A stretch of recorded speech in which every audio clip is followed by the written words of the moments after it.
Hello, I'm Dr. Leon Stutzman, aka Doc, with another one of these little videos designed to help you to get through these strange days in which we find ourselves, and these yet remain strange days indeed. They really do. I'm talking this week about prophetic person and how you might know that you are a prophetic person. And my heart's desire is for you to be a prophetic person in tune with the Spirit of God. We discovered that prophetic people see and they say. They just know something and they begin to speak it out. We discovered that prophetic people practice the presence of God because God is everywhere all the time, but you have to tune in.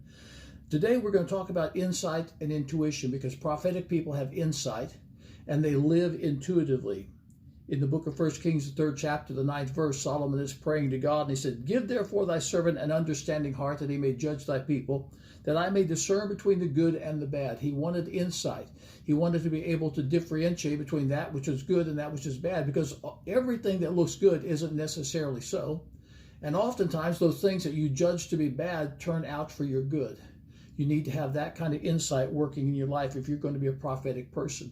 Deuteronomy 29:29 said, "The secret things belong to the Lord our God.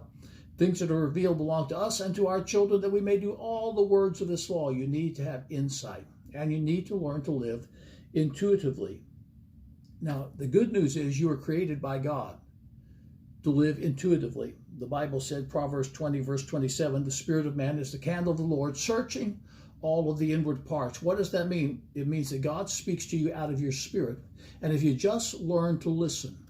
Many years ago, and I say many years, it was many years ago, the first church that we were supposed to be pastoring in Mableville, Arkansas, we were trying out on a Sunday morning. The pastor that wanted us, or said she wanted us to take over, said, "You can stay here at the church because we have a little evangelist quarters." I preached that morning, and I noticed this strange acting character at the back of the church. I didn't think too much about it. We had evening service, and then we retired to the evangelist quarters, which didn't have a lock on the door. But I had a butter knife, and I stuck that butter knife in the door jamb in order to kind of lock the door. We laid there for a few minutes, and I had this distinct impression. I didn't hear anything. I just felt that we're not supposed to be here. We need to leave.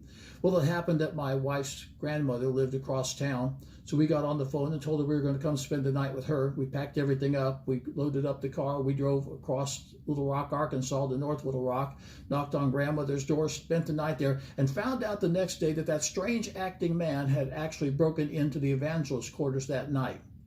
Who knows what would have happened if I had not listened intuitively.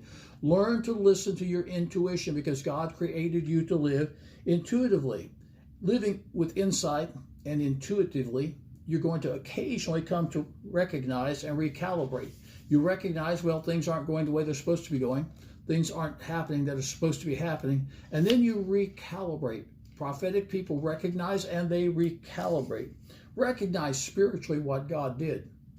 In our story of Moses and the children of Israel, God had delivered them out of Egyptian bondage, but they didn't recognize what God had done. The Bible tells us in Colossians, the 1st chapter, the 13th verse, "Who had delivered us from the powers of darkness and hath translated us instantaneously into the kingdom of his dear Son." Recognize what God has done in your life in the person of Christ. Recognize what God is doing, because what God did may not be what God is doing, and you want to be in tune with what God is doing. Then you recalibrate. You ask yourself this question: what do I need to be doing differently? When the pandemic hit, I realized we've got to do things differently. Now we're moving through the pandemic and we're still doing things differently, because I've come to the realization the church will not be as the church was before the pandemic hit. I said that at the beginning, and it's proven to be true up to this point. Just recalibrate. If what you're doing isn't working, ask yourself what will work, and then recalibrate accordingly. If you'll do these things, you will be a prophetic person tuned into the power of God. The blessings of God will manifest in your life, and good things will happen. And that's my heart's desire for you. I want to see good things happen in your life. I want to see you be a prophetic person. I want to see you be on the cutting edge of what God has for our generation. This Sunday at Aspire Church, making bitter sweet. Prophetic people make bitter sweet. You've gone through some bitter things in life. We all have. If you've lived any length of time, you've had some bitterness manifesting in your life. How do you turn the bittersweet? You'll find out Sunday at Aspire Church. Catch it live on the live stream at aspirechurch.tv. Catch it on Facebook, Aspire Church TV. That's Facebook, Aspire Church TV. Live stream, aspirechurch.tv. Sunday morning, 10 o'clock Eastern Standard Time. It will be powerful. I'll be back Friday with some more insight on the nature of prophetic people. I'm Dr. Leon Stutzman, a.k.a. Doc. I'll see you then.